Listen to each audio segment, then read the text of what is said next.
warahmatullahi wabarakatuh. Selamat pagi anak-anak. Kurang semangat. Selamat pagi anak-anak. Iya, pagi-pagi itu harus semangat ya. Oke, bagaimana kabarnya hari ini? Oke, alhamdulillah sehat semua ya. Alhamdulillah kita bisa diberikan kesehatan dan kelancaran sehingga kita bisa berkumpul di sini untuk belajar kimia dalam keadaan sehat walafiat. Alhamdulillah. Sebelum kita memulai pelajaran kita, mari kita berdoa terlebih dahulu menurut kepercayaan dan agama masing-masing. Berdoa dimulai. Berdoa selesai. Oke, Ibu absen terlebih dahulu ya. Amalia Tasa, Azizatul Arifah, Damar Ageng, Elma Safitri, Naomi Campbell, Tamara, Fergiawan Agil. Oke, alhamdulillah sehat semua, hadir semua ya. Sebelum kita masuk ke materi pada pagi hari ini, Bu akan mengingatkan sedikit pada kalian. Ada yang masih ingat kita minggu lalu itu mempelajari materi apa? Ya, bagaimana Amalia? Iya betul, kita telah mempelajari materi laju reaksi. Ya, ada yang ingat laju reaksi itu apa? Ya, silakan Tamara. Iya betul, jadi laju reaksi itu merupakan besarnya perubahan suatu zat atau reaktan menjadi produk per satuan waktu. Nah kayak gitu ya, masih ingat semua? Oke. Kemudian ketika laju reaksi kiri dan kanan itu sama, apa yang terjadi? Apa ya? Iya, mengalami kesetimbangan. Nah, di sini kita akan belajar bersama mengenai kesetimbangan kimia. Oke.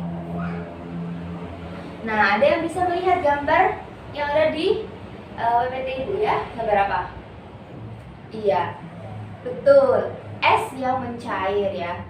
Nah, ini akan kita pelajari bersama di kesetimbangan kimia. Oke, jadi kompetensi dasar pada pelajaran kita pada pagi hari ini yaitu menjelaskan reaksi kesetimbangan di dalam hubungan antara reaksi dan hasil reaksi. Kemudian ada indikator pencapaian kompetensi yang perlu anak-anak capai pada pelajaran kita hari ini, yaitu mendeskripsikan konsep kesetimbangan kimia. Kemudian kita bisa menyebutkan konsep kesetimbangan heterogen dan homogen. Kemudian kalian juga bisa membedakan kesetimbangan homogen dan juga kesetimbangan heterogen.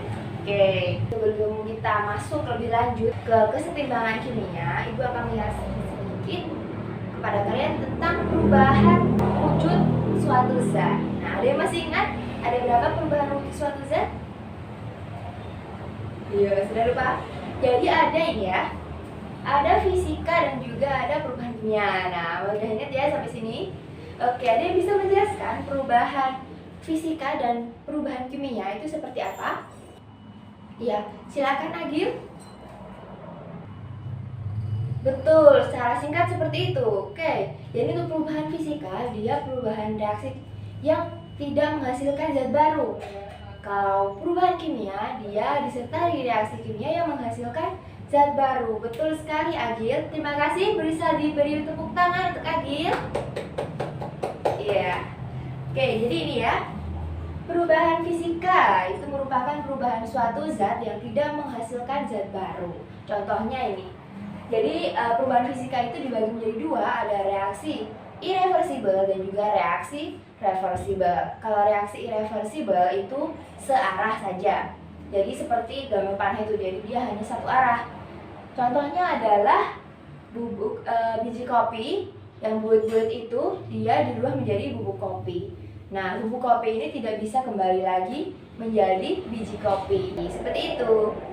Kemudian untuk yang reversibel itu reaksinya bolak-balik seperti pada tanda panah yang bolak-balik ya.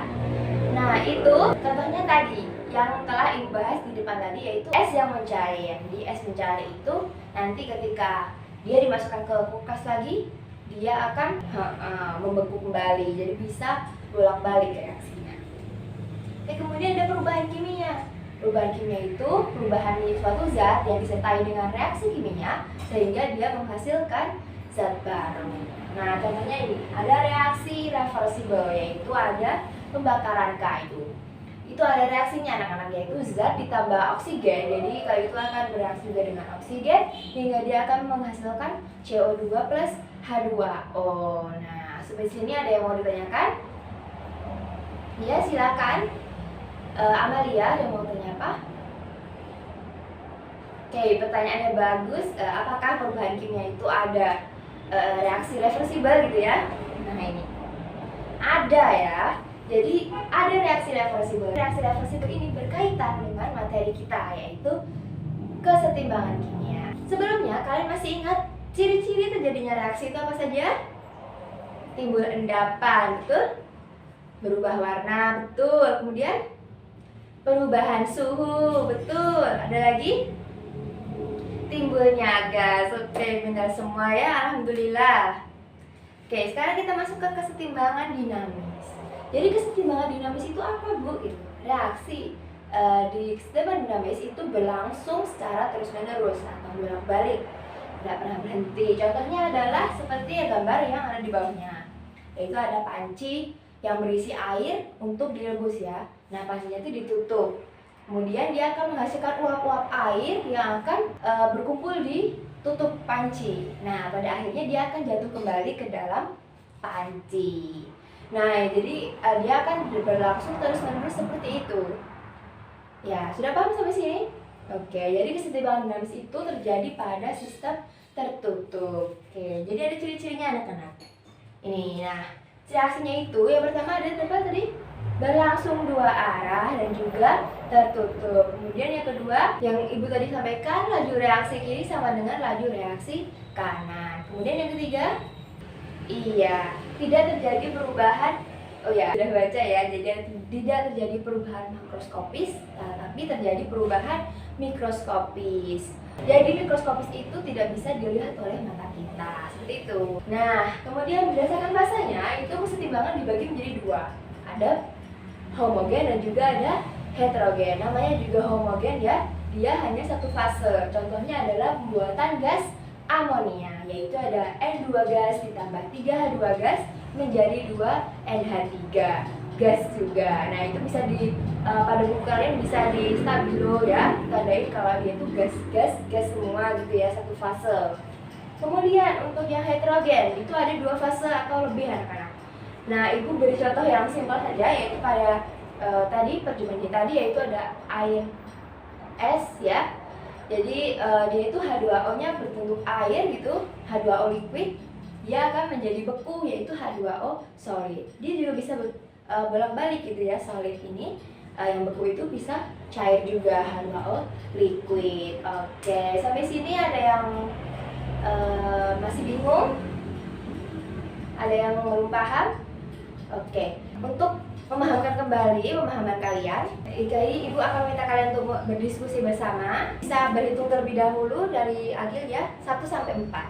Oke?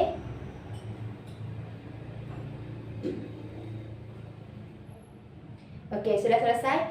Nah, bisa berkumpul dengan kelompoknya masing-masing ya. 1 di sini, 2 di sini, 3 di sini, 4 di sini ya. Oke, silakan. Ya, ibu akan jelaskan terlebih dahulu diskusi kita pada pagi hari itu seperti apa. Jadi, ibu akan berikan kepada kalian lembar kerja siswa seperti ini ya, KPD seperti ini. Pada kalian, satu kelompok 1 nanti akan dapatkan ini. Jadi yang pertama nanti akan ada sedikit materi tentang konsep kesetimbangan kimia, bisa kalian baca sebentar. Kemudian untuk yang harus kalian diskusikan, di sini sudah tertera ada beberapa gambar. Di sini juga ada permasalahan yang terjadi.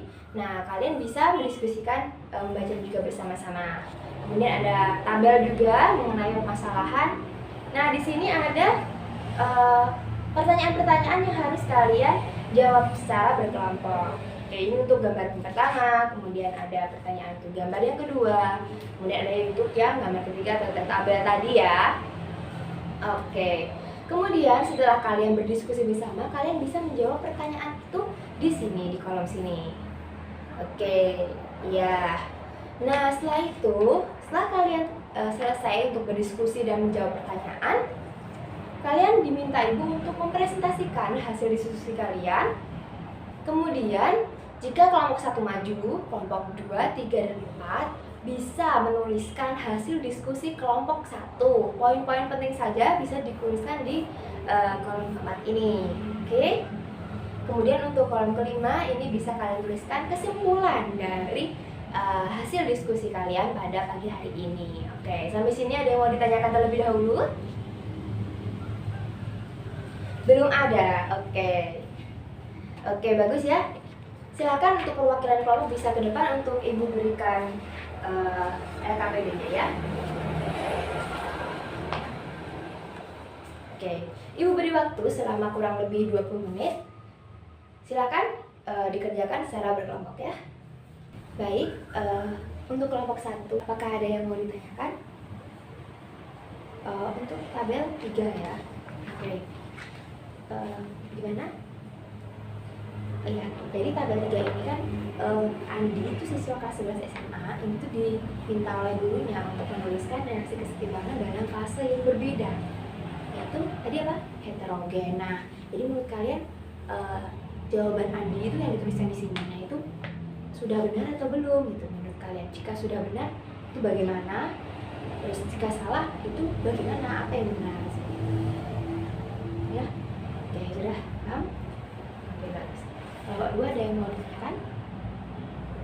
Belum, oke. Bagaimana kelompok 3? Apakah ada yang mau ditanyakan? Oh iya, jadi di proses pemanasan air ini itu nanti ya perbedaan kan ya. Jadi ketika dia ditutup pancinya itu seperti apa, kemudian ketika dia membuka panci itu seperti apa reaksinya, seperti itu. Iya, oke. Untuk kelompok 4 apa ya, ada yang mau ditanyakan? Belum ada, oke. Baik anak-anak, sudah 20 menit ya. Kelompok 1 bisa maju terlebih dahulu. Silakan. Iya, oke, bagus. Terima kasih kelompok 1. Beri tepuk tangan untuk kelompok 1. Silakan kelompok 2 untuk maju ke depan. Oke, jadi tadi kelompok 1, 2, 3, dan 4 sudah maju ke depan. Jadi kalian juga sudah menuliskan hasil diskusi dari kelompok lain. Oke, jadi kita akan membahas beberapa hal yang sudah kalian diskusikan ya. Ketika panci itu gambar pertama ya, ketika panci direbus lalu dia ditutup, maka dia tadi sudah dijelaskan di awal ya, uap air, dia akan menghasilkan uap air, dia akan kembali lagi ke dalam air tersebut sehingga dinamakan reaksi. Iya, reaksi itu mengalami kesetimbangan, yaitu dia akan berlangsung secara terus-menerus seperti itu. Kemudian jika keadaan terbuka, maka tadi yang dialami Rani, dia melihat bahwa sebagian air yang dimasak itu tumpah. Jadi reaksi jika pancinya terbuka, maka dia mengalami reaksi searah bahwa uap air, jadi air itu menguap dan tidak kembali lagi menjadi air seperti itu. Kemudian untuk syarat yang dikatakan setimbang sudah ibu jelaskan di awal, jadi kalian sudah paham. Kemudian untuk, nah ini yang kedua, gambar kedua, ketika kertas dibakar dan juga air dipanaskan, apakah akan kembali ke bentuk semula? Untuk kertas yang dibakar, dia merupakan reaksi irreversible, yaitu searah. Jadi dia ketika kertas dibakar itu akan menghasilkan abu dan tidak akan kembali ke bentuk semula, yaitu kertas. Sedangkan kalau air dipanaskan, itu akan kembali menjadi air kembali ketika ditutup tadi, begitu ya. Oke, kemudian tuliskan 2 contoh reaksi bolak-balik dan searah. Tadi kalian sudah betul dalam menjawabnya ya.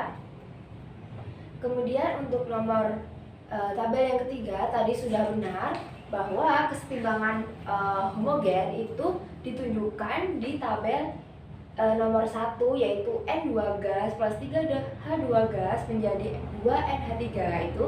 Jadi gas itu homogen ya kesetimbangannya. Kemudian juga ditunjukkan di nomor yang 3, yaitu Fe3 plus aquos SCN min aquos menjadi FeSCN2 plus aquos juga.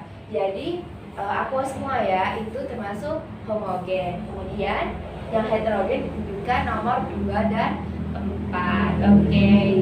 Untuk masing-masing dua contoh kesetimbangan homogen dan heterogen, kalian sudah bisa membedakan ya tadi. Alhamdulillah kalian sudah pintar-pintar semuanya. Oke, jadi kita telah mencapai ujung pelajaran anak-anak. Mungkin ada yang bisa menyimpulkan apa saja yang sudah kita pelajari pada pagi hari ini. Ya, silahkan Aziza. Betul, kita telah mempelajari tadi. Kita telah belajar mengenai perubahan wujud zat. Ada perubahan fisika dan perubahan kimia yang dibagi menjadi reaksi irreversibel dan juga reaksi reversibel. Reaksi reversibel itu juga disebut dengan reaksi kesetimbangan.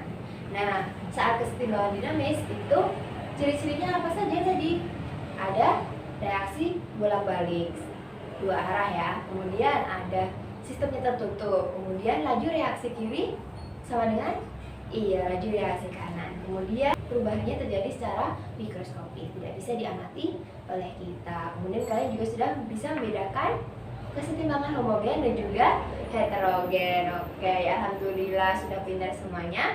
Jadi ibu akan berikan tugas pada kalian, bisa dibuka buku kalian halaman 55 sampai 56. Itu ada soal ABC.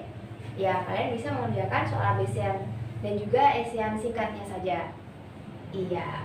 Oke. Nanti minggu depan kita akan koreksi bersama. Baik, sebelum kita akhiri pelajaran kita, mari kita mengucap hamdalah bersama-sama. Alhamdulillahirobbilalamin. Sekian dari ibu, bila ada kurang lebihnya ibu mohon maaf. Wassalamualaikum warahmatullahi wabarakatuh.